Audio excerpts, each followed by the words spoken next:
पिछले हफ्ते ही जिम में वर्कआउट करते हुए किसी ने मुझसे पूछा कि भाई मैं वेजिटेरियन हूँ, प्रोटीन में मैं क्या खाऊं। मैंने उसे वही सिंपल सा जवाब दिया, दाल खाओ, पनीर खाओ, सोया खाओ। लेकिन उसका जवाब सुनकर मैं हैरान रह गया कि आज 2026 में भी लोग वेजिटेरियन प्रोटीन के बारे में ऐसा सोचते हैं। फिर मैंने उससे एक सवाल पूछा, वो सवाल मैं आप लोगों से पूछता हूँ, क्या दाल में 24 ग्राम प्रोटीन होता है या 10 ग्राम प्रोटीन होता है? मैं इतना हैरान रह गया कि भाई आज भी लोग जो हैं उनको ये नहीं पता कि कुक्ड और रॉ दाल में कितना फर्क है। वो ये सोचते हैं कि सोयाबीन खाकर उनके हार्मोन लेवल्स चेंज हो जाएंगे। इसीलिए आज मैं ये वीडियो बना रहा हूँ। अगर आपको इन सब चीज़ों के जवाब नहीं मालूम है तो बने रहिए वीडियो के एंड तक। आगे बढ़ने से पहले मैं आपको बता दूं कि मैं खुद 6 साल तक वेजिटेरियन रहा हूं और सही बोलूं तो मुझे भी कंफ्यूजन था कि भाई मैं सिर्फ दाल खाकर अपना प्रोटीन लेवल पूरा कर सकता हूं। हर रोज लंच में मेरे लिए सिर्फ दाल, चावल या दही चावल ही होते थे। इसलिए इसके बारे में मैंने जाना, पढ़ा, रिसर्च करी और न्यूट्रिशनिस्ट से भी बात करी और जो मुझे मिला वो मैं आप लोगों के साथ में शेयर कर रहा हूँ। इस वीडियो में हम लोग दाल, पनीर और सोया का सच जानेंगे और हाँ, इस वीडियो के एंड तक मैं आप लोगों को सोया का ईस्ट्रोजन से कोई रिलेशन है या नहीं है वो भी बताऊंगा। देखिए, एक कटोरी दाल जब अनकुक्ड और रॉ होती है तो उसके अंदर लगभग 21 से 24 ग्राम प्रोटीन होता है। लेकिन वही दाल को अगर हम लोग पानी में उबालेंगे, उसको कुक करेंगे तो उसका वॉल्यूम डबल हो जाता है। यानी कि वही प्रोटीन जो एक कटोरी में था वो फैल कर 2 कटोरी में हो जाता है। यानी कि इसका सीधा मतलब है अब एक कटोरी दाल में आपको 8 से 10 ग्राम प्रोटीन ही मिलेगा। इस एक सिंपल से गैप की वजह से लाखों वेजिटेरियन लोग एक कटोरी दाल खाते हैं और उन्हें लगता है उनका प्रोटीन मील पूरा हो गया है। तो एक कटोरी कुक दाल के अंदर लगभग 8 से 10 ग्राम प्रोटीन होता है, बाकी सब पानी। इस चीज को याद रखना।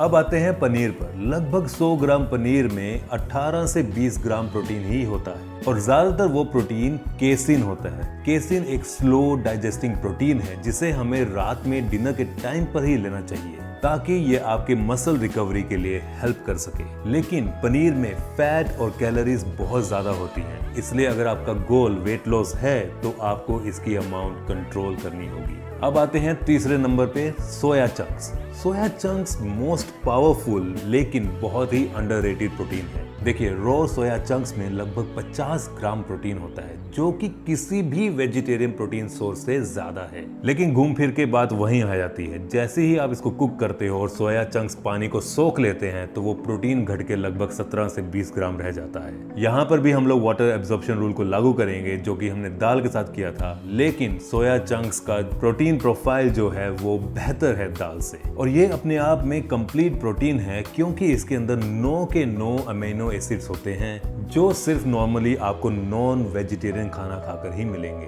और ये बहुत सस्ता भी है। एक पैकेट सोया चंक लगभग 60, 70 या 100 रुपए का आता है और ये पूरा महीना भर आपके लिए चलेगा। इससे ज्यादा वैल्यू फॉर मनी कुछ भी नहीं। तो अब बात करते हैं दाल और चावल या दाल और रोटी के कॉम्बो के बारे में। देखिए, दाल में एक अमीनो एसिड मिसिंग होता है जिसे हम बोलते हैं मिथियोनिन और चावल या रोटी में एक अमीनो एसिड मिसिंग होता है, उसे हम बोलते हैं लाइसिन। इसलिए अगर आप सिर्फ दाल अकेले खाओगे तो आपके 9 एसेंशियल अमीनो एसिड कंप्लीट नहीं हो पाएंगे। तो आपको करना क्या है, आपको दाल और चावल दोनों के कॉम्बिनेशन के साथ में अपनी मील पूरी करनी है। इसका मतलब ये नहीं है कि अगर आप 2 कटोरी दाल खा रहे हो तो 2 कटोरी चावल ही खाने हैं। आप 2 कटोरी दाल और 1 कटोरी या आधा कटोरी चावल ले सकते हो अपनी प्रोफाइल को पूरा करने के लिए। यानी कि दोनों दाल और चावल या फिर दाल और रोटी अपने आप में ही एक कंप्लीट प्रोटीन है बिना एक्स्ट्रा खर्चा किए। तो चलिए अब वो बात करते हैं जिसके लिए आप इस वीडियो में अभी तक रुके हुए हैं और जिसका डर मेरे वो जिम वाले दोस्त को भी है। लोग कहते हैं सोया मत खाओ, इससे ईस्ट्रोजन बढ़ जाता है और टेस्टोस्टेरोन कम हो जाता है, तुम लड़की बन जाओगे। कितनों ने इस बात को सुना है, नीचे कमेंट में जरूर बताना। देखो, सोया में आइसोफ्लेवोन्स होते हैं जो कि एक फाइटो ईस्ट्रोजन है। इसका स्ट्रक्चर लगभग ईस्ट्रोजन जैसा होता है, तो इसलिए लोगों को लगता है कि इसको खाने से आपका ईस्ट्रोजन लेवल जंप करेगा। लेकिन बात वहीं पर आ जाती है ना, दिखने में कुछ और चीज होती है और रियलिटी में कुछ और। तो जो मैं आपको बताने वाला हूँ वो मैं अपने मन से नहीं बना रहा हूँ। इसके पीछे मैंने लगभग 40 रिसर्चेस देखे हैं और सब लोग एक ही बात बोलते हैं कि नॉर्मल लेवल्स में सोया खाने से कोई टेस्टोस्टेरोन लेवल कम नहीं होता, ईस्ट्रोजन लेवल नहीं बढ़ते। तो ये मेरा खुद का ओपिनियन नहीं है, ये डाटा बता आता है। एंड टू बी फेयर, आप लोगों को एक चीज बताता हूँ, एक केस था जिसमें एक चाइनीज बंदा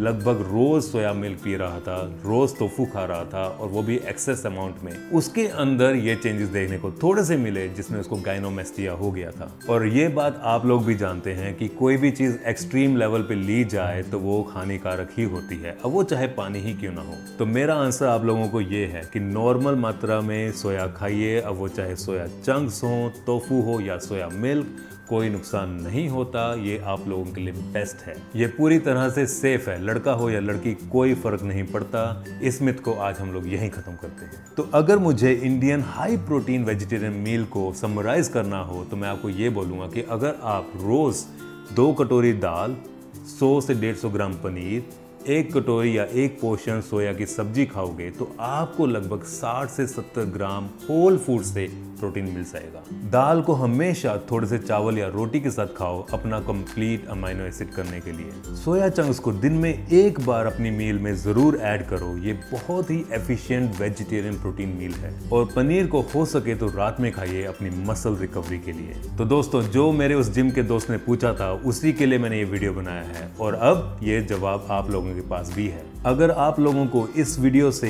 एक भी नया फैक्ट पता चला हो तो मुझे जरूर कमेंट में लिख के बताना। अपना और अपनी रोटी का ध्यान जरूर रखना। मिलते हैं अगली वीडियो पे, तब तक के लिए stay fit and stay healthy.